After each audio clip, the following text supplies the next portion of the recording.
super chat real quick. Kenny, Saul fixed fights and avoided tough matches like Andre Charlo, and now your boy.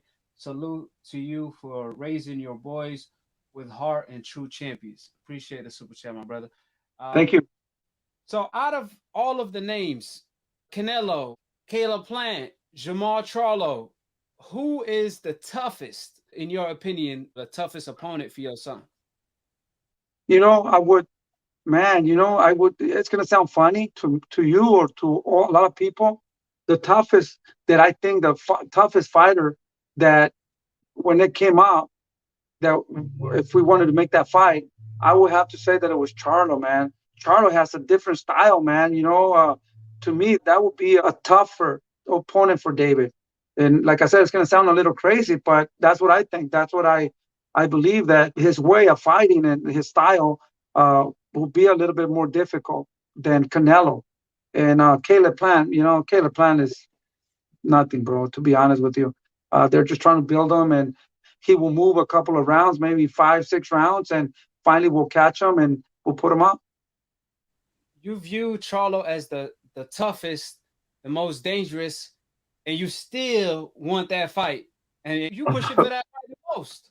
Listen, once you beat Charlo or getting inside Charlo's with them in the ring, man, that would take us to another level, and then we could prove and we could show people where we at.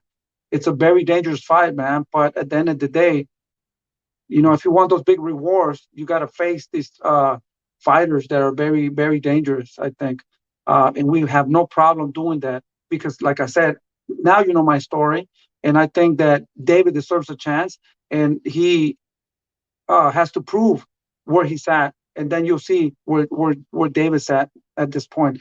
And once he beats Charlo, man, there's no more questions with David. And if Charlo becomes successful too, I mean, it's a good fight for both of them to go to the next level.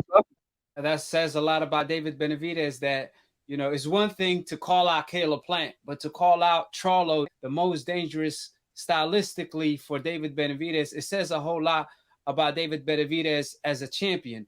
That's why everybody has so much respect for him, because, like I said, at the end of the day, or at least tonight, respect is earned, not given. And throughout all the names I threw at you, I know no one really mentioned David Benavidez's name, but who you think is going to step up to the plate? Nobody. I'll tell you right now, if these guys, are Caleb Plant is watching, Charlo's watching, Canelo's watching, no one. You know who's going to step to the plate? These other fighters that are hungry, like Ronald Ellis, and all these other fighters that, they're not known and they won the opportunity and they think they have a chance to beat David in order to be in the map. Those are the ones that they're willing to take that chance. But all these best pound for pound or really good fighters, where they at? They're running, my friend. They're running. I mean, we want to fight.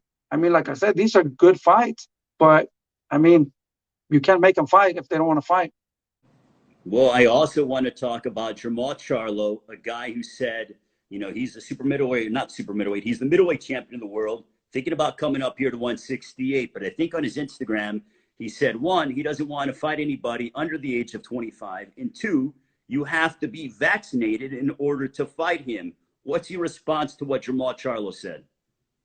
Well, if he wants me to get vaccinated, I'll go get vaccinated just for him, but I mean, I never said nothing about Jermall Charlo. The only thing I said is I would love to get a fight in with him. And then he did an interview with Boxing Sweet Science.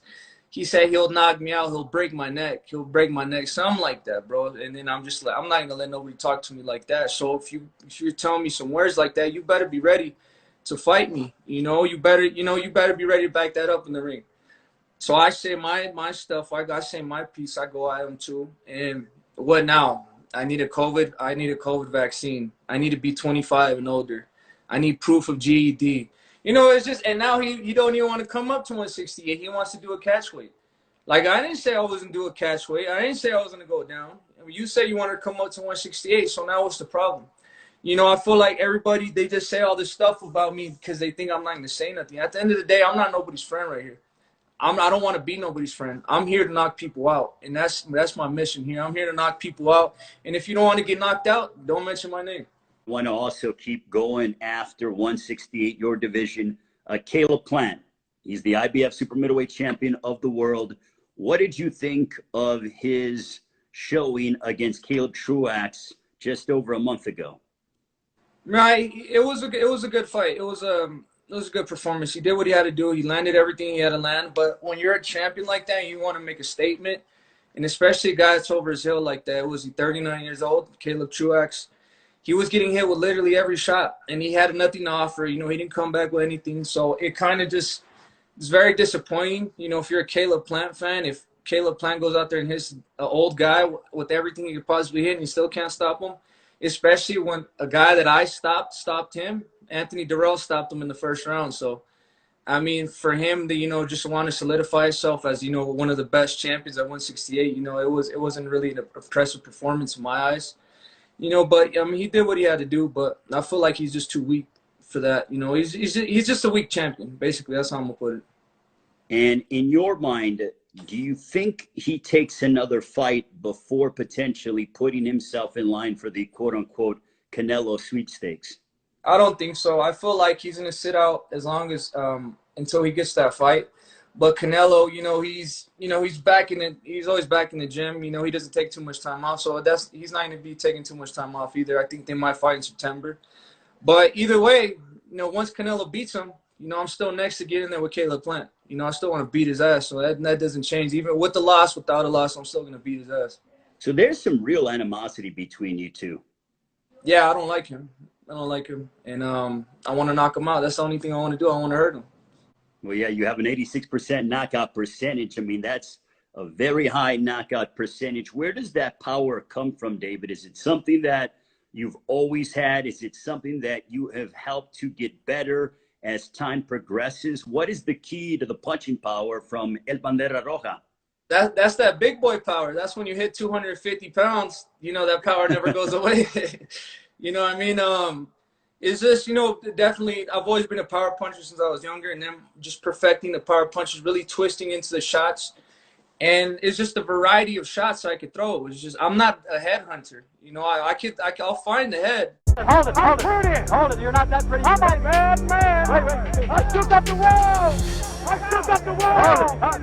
got the wall. I bear witness, there's only one God, Allah, and Muhammad is his final messenger. That's what I said, Larry, on the Bungle fight. Thanking you. They call me the problem, but you could call me the can man, because anybody can get it. Africans, Americans, Dominicans, Mexicans, anybody can get it.